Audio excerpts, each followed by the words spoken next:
समय से paper leak करवाने के पूरे सरगना में शामिल रहे हैं, उनको बचाया जा सकता है।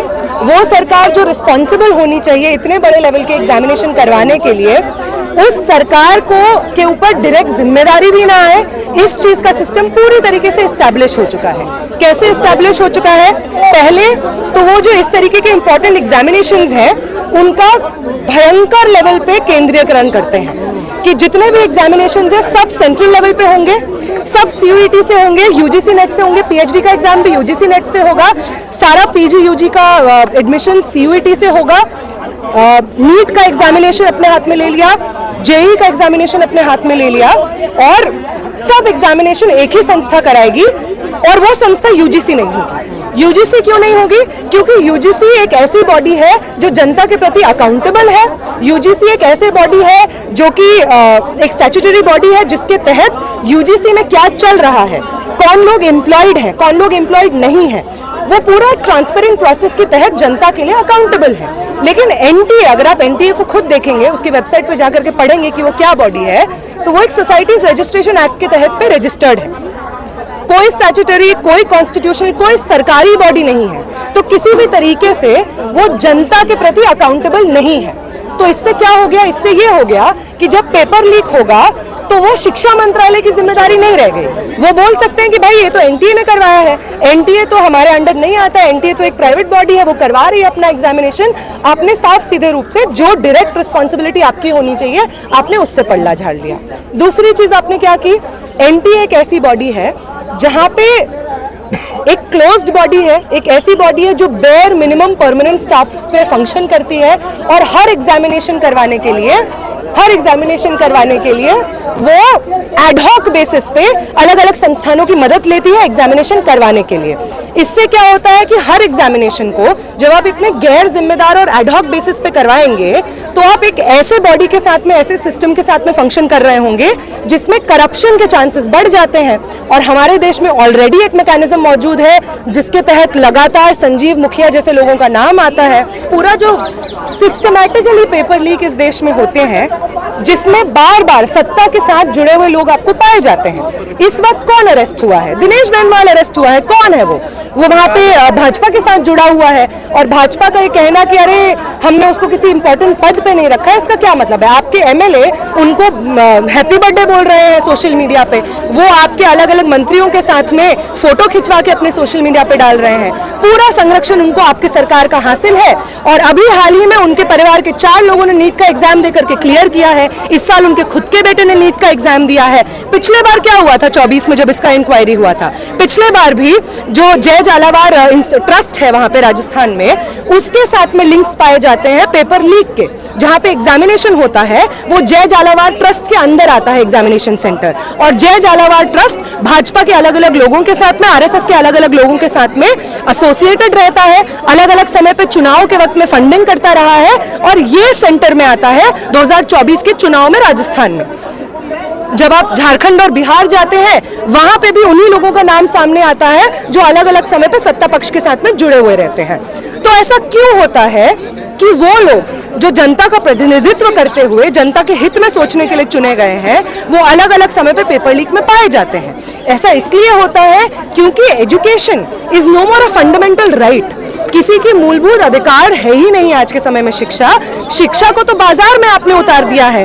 हर वो जब आप ये करते हैं कि हर साल पेपर लीक होगा और 22,80,000 स्टूडेंट्स इससे प्रभावित होंगे इस करप्शन से, तो आप साफ सीधे रूप से ये कह रहे हैं कि वो परिवार जो अपना पेट काट करके सालों साल अपने परिवार की तमाम जमा पूंजी अपने बच्चों की शिक्षा में लगा देते हैं, प्राइवेट कोचिंग इंस्टीट्यूशंस को फंड करने में, उनको पैसा खिलाने में लगा देते हैं ताकि कुछ ना कुछ करके उनके बच्चे डॉक्टर बन जाए, इंजीनियर बन जाए, किसी अच्छे पद पे चले जाए और उनके परिवार का भविष्य सुधर जाए, उनके बच्चों का भविष्य सुधर जाए। जिन परिस्थितियों में, फाइनेंशियल सोशल परिस्थितियों में वो बड़े हुए हैं, उन्होंने जो संघर्ष झेले हैं वो संघर्ष किसी और को ना देखना पड़े।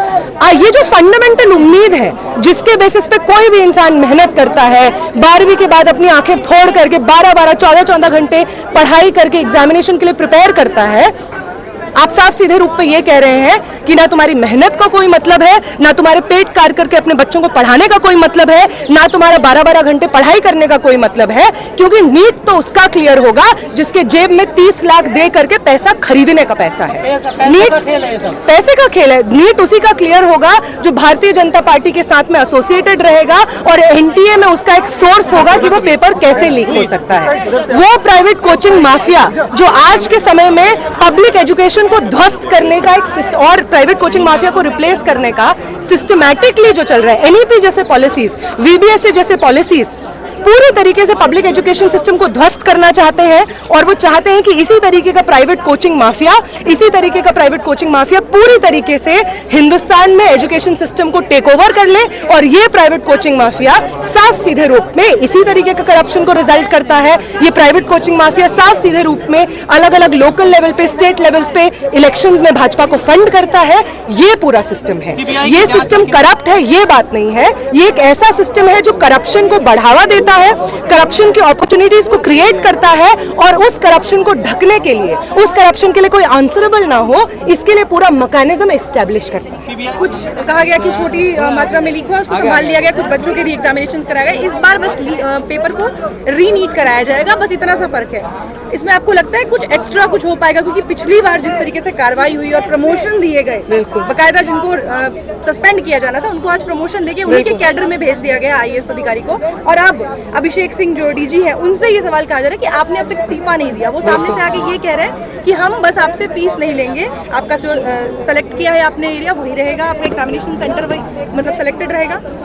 इतना करना क्या काफी है उन तमाम बच्चों के लिए? उन 22,70,000 बच्चों के लिए क्या काफी है? बिल्कुल काफी नहीं है। पहली बात तो ये वही सीबीआई है जो 2024 में पेपर लीक होता है तो समय पे चार्जशीट नहीं बना पाती है, चार्जशीट नहीं दर्ज करवा पाती है, जिसकी वजह से संजीव मुखिया को अप्रोप्रिएट पनिशमेंट नहीं मिलती है। संपत्ति के आधार पर जेल में है, बिल्कुल नहीं है। एग्जैक्टली वो छूट जाते हैं, वो उनसे सिर्फ पूछताछ, बेर मिनिमम पूछताछ होती है और उसके बाद वो छूट जाते हैं। क्यों छूट जाते हैं? सीबीआई ने क्या इन्वेस्टिगेशन की कि संजीव मुखिया जैसा व्यक्ति जो न सिर्फ 2024 के पेपर लीक में पाया गया है इन्वॉल्व, बल्कि इससे पहले भी जो पेपर लीक होते रहे झारखंड और बिहार के पूरे सरगना के द्वारा, उसमें इन्वॉल्व पाया गया है। अब संजीव मुखिया को आइडेंटिफाई नहीं कर पाए। ये कैसे पॉसिबल है कि अभी आप ये कह रहे हैं कि हमने एग्जाम में हमसे गलती हो गई, अभिषेक सिंह कहते हैं जो डीजी एनटीए के, और हम मानते हैं गलती हो गई इसलिए हम लोग री एग्जाम करवा रहे हैं, हम फीस नहीं लेंगे और सेंटर्स भी सेम रखेंगे।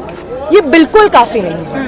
हर वो स्टूडेंट जो सालों साल 2-3 साल ड्रॉप करके लोग नीट का एग्जाम देते हैं, 2-3 साल ड्रॉप करके, और आपको पता नहीं है, जो लोग इस तरीके की बेवकूफाना बात कहते हैं उन्हें पता नहीं है कि कितना बड़ा लेवल का प्रेशर किसी भी स्टूडेंट्स के पास होता है, कितना बड़ा लेवल का फाइनेंशियल इन्वेस्टमेंट होता है एक ऑल साल प्रिपेयर करवा पाना।